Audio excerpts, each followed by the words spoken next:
Temos que olhar com os olhos de Deus.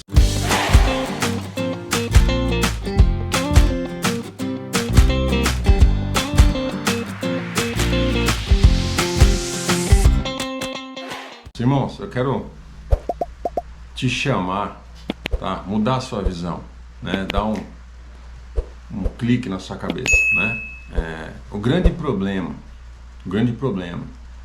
dos cristãos, né, desviarem, ficarem tristes, né, muitas vezes desacreditarem daquilo que Deus prometeu, né, é que justamente nós trocamos o nosso olhar, aliás, o olhar de Deus pelo nosso olhar. Nós não vemos com os olhos de Deus, mas o nosso olhar, né? Só que nós temos que entender, quando Deus nos deu a promessa, quando Deus disse que iria acontecer, que Ele iria fazer, não depende, a partir do momento que Deus, se você quer deixar bem fixado na sua cabeça, a partir do momento que Deus fala, eu vou fazer, é claro, eu vou fazer. Simples, né? Mas nós não entendemos, não é você vai fazer, é eu vou fazer. Quando Deus nos promete alguma coisa, um ministério grande, uma família restaurada, e tantas são as promessas, e Ele diz, eu vou, é Ele que vai fazer. O que cabe a nós é fazer o mínimo. E qual que é o mínimo? Orar, jejuar, estar na presença de Deus, estar na igreja, participando de todos os cultos e eventos da igreja. Essa é a nossa parte. O natural. Nós fazemos o natural que está ao nosso alcance, é claro. Não é deitar numa cama e esperar que Deus faça, esperar que caia do céu. Nós temos que fazer a nossa parte, como a palavra de Deus disse, né? A Josué, esforçai-vos, esforcem-se, se esforcem em fazer o natural. Simples, o mais fácil é a nossa parte. O poderoso, o sobrenatural, o maravilhoso é o que Deus irá fazer. Só que nós temos que deixar de olhar com os nossos olhos e olhar com os olhos de Deus. Só assim nós iremos vencer e alcançar aquilo que Deus nos prometeu. Quero chamar a sua atenção aqui para um texto, vou ler com você aqui. Ele se encontra no livro de Números capítulo 13. Do versículo 26 em diante. Olha que maravilhoso quando a pessoa não olha com os seus olhos, mas olha com os olhos de Deus. Olha só o que acontece. Vamos lá, no 26. E chegando, apresentaram-se a Moisés e Arão. Moisés tinha pego algumas pessoas e mandado ir visitar aquela terra que mana leite e mel, né, para trazer novidades, como que era, quem morava lá, e etc. E aí eles vêm e dão um relatório para Moisés e para Arão. E chegando, apresentaram-se a Moisés e Arão e a toda a congregação dos filhos de Israel, no deserto de Parã, em Cádiz. E deram-lhe notícias a eles e a toda a congregação, e mostraram-lhes o fruto da terra. E dando conta a Moisés, disseram, fomos à terra a que nos enviaste. Ela em verdade mana leite e mel, e este é o seu fruto. Contudo, o povo que habita nesta terra é poderoso, e as cidades são fortificadas e muito grandes. Vimos também ali os filhos de Anak. Os amalequitas habitam na terra de Neguebe. Os heteus, os jebuseus e os amorreus também habitam nas montanhas. E os cananeus habitam junto do mar, ao longo do rio Jordão. Esse é o 29. Vou pular para o 31, que esse povo continuou falando. Disseram, porém, os homens que subiram com ele, não podemos subir contra aquele povo, porque é mais forte do que nós. Assim, perante os filhos de Israel, infamaram a terra que haviam espiado, dizendo, a terra pela qual passamos para espiá-la é terra que devora os seus habitantes, e todo o povo que vimos nela são homens de grande estatura.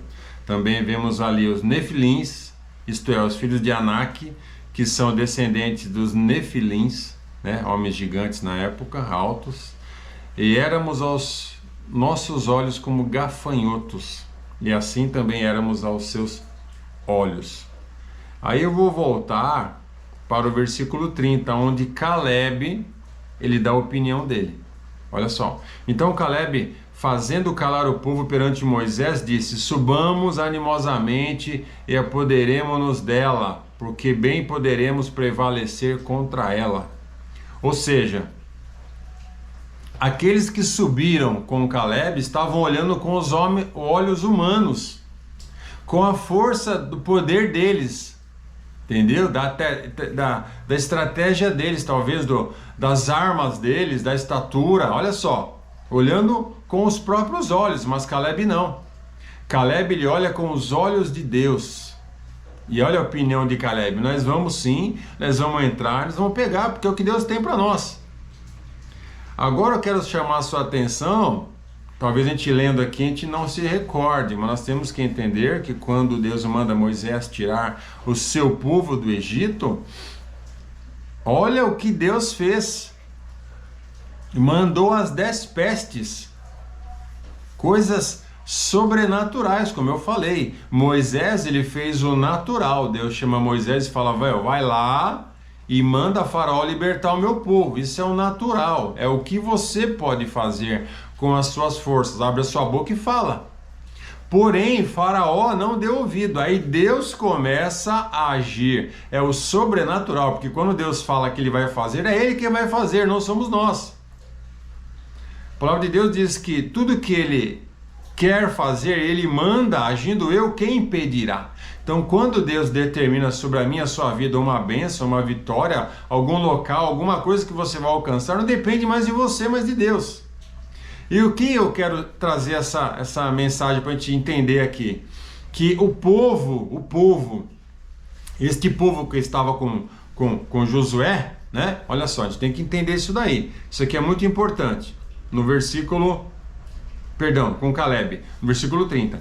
Este povo que estava com Caleb é o mesmo povo que saiu do Egito, viu as 10 pragas, viu o mar se abrir como parede ao lado deles, viu o povo andando no deserto, as roupas crescendo, os sapatos crescendo, o alimento, Deus enviando alimento, viu a coluna de fogo e a nuvem.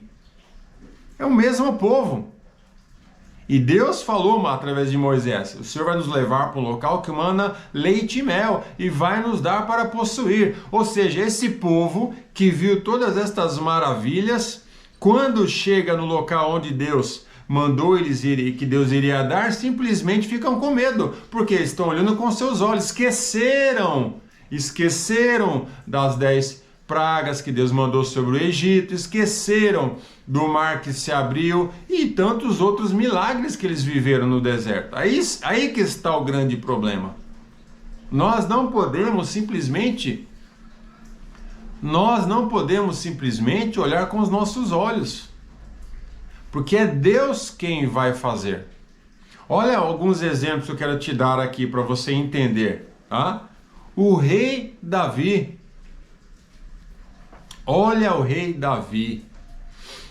A Bíblia diz que Samuel é mandado ali para ungir o rei Davi. E ali estavam todos os irmãos de Davi, e Davi estava pastoreando as ovelhas.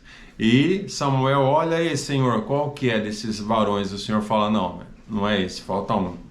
E aí Samuel manda vir Davi, um menino.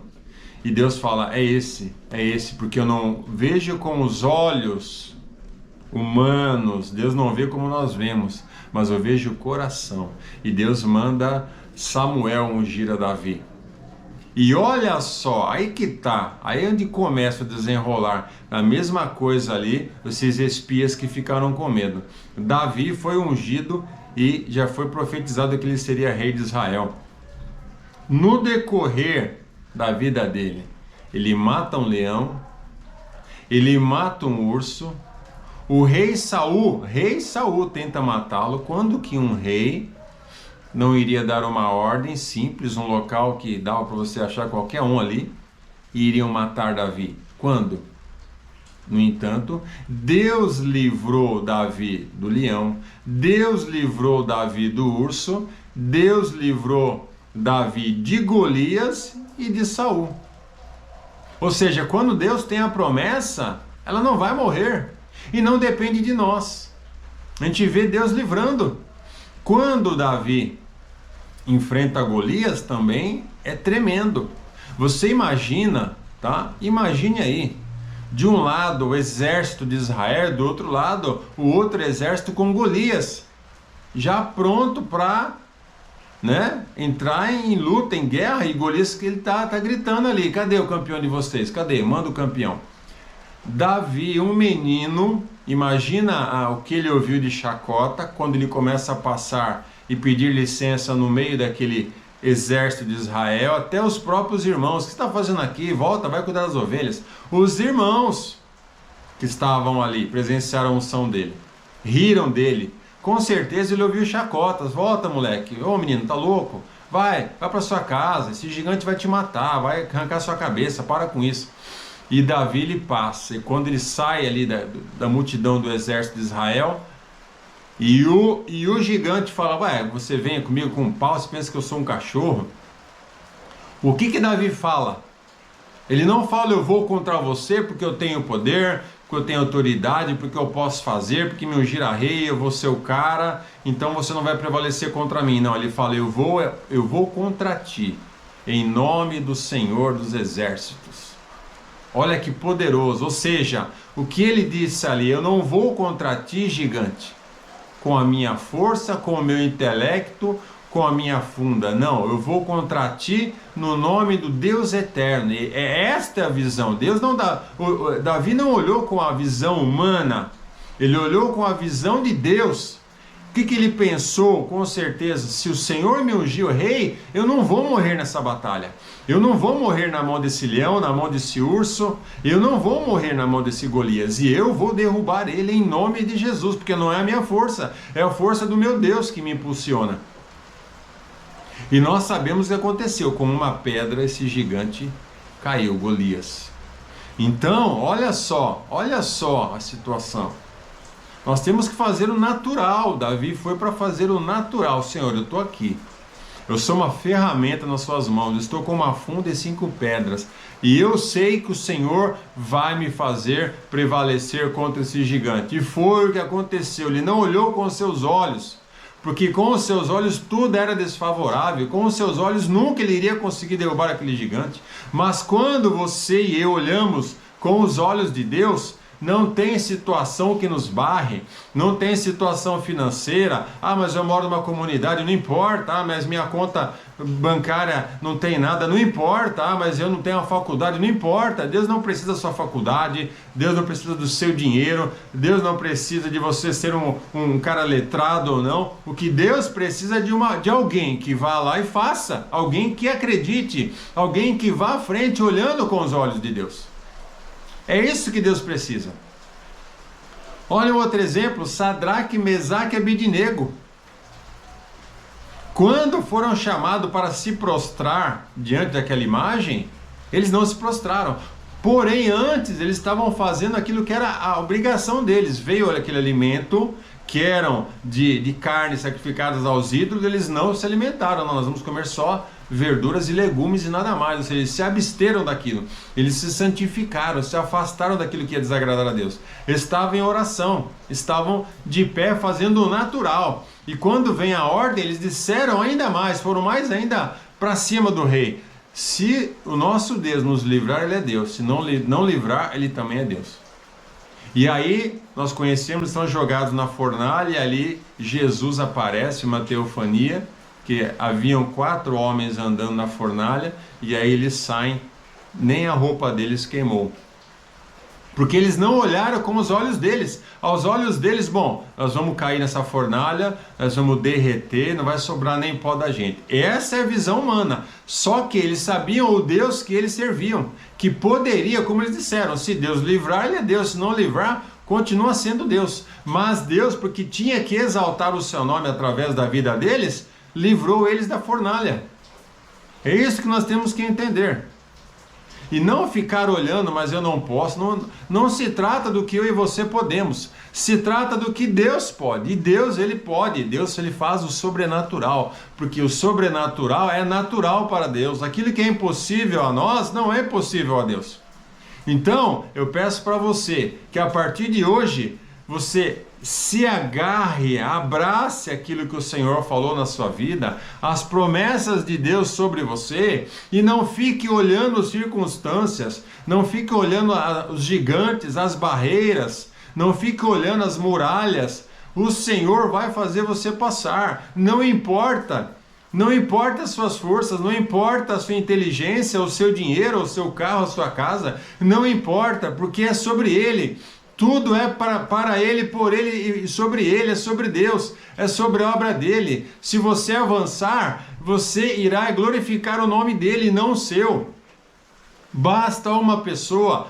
Apenas Moisés livrou o povo dele, apenas Moisés, o que ele fez? Se colocou na posição. Moisés, ele fez o mínimo, ele foi até Faraó e falou, nada mais. Ele não bateu em ninguém, ele não moveu uma pedra, ele só foi até Faraó e Deus fez a obra. Para abrir o Mar Vermelho, Deus falou, pega esse cajado e toca nas águas. Ou seja, Deus precisava de alguém que levantasse o cajado e tocasse na água. É o mínimo que Moisés fez e o Senhor abriu as águas. Então, eu quero deixar uma mensagem para você neste dia. Não olhe circunstâncias. Deus precisa que somente você creia e você esteja na sua posição fazendo o mínimo, orando, buscando, jejuando, se separando, se consagrando.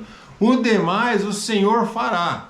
No tempo dele, não é no seu, não é amanhã, talvez não seja daqui a um mês, daqui a um ano, talvez seja mais, assim como José ficou vários anos na cadeia, até que José foi levado à presença de Faraó e ele se tornou governador do Egito.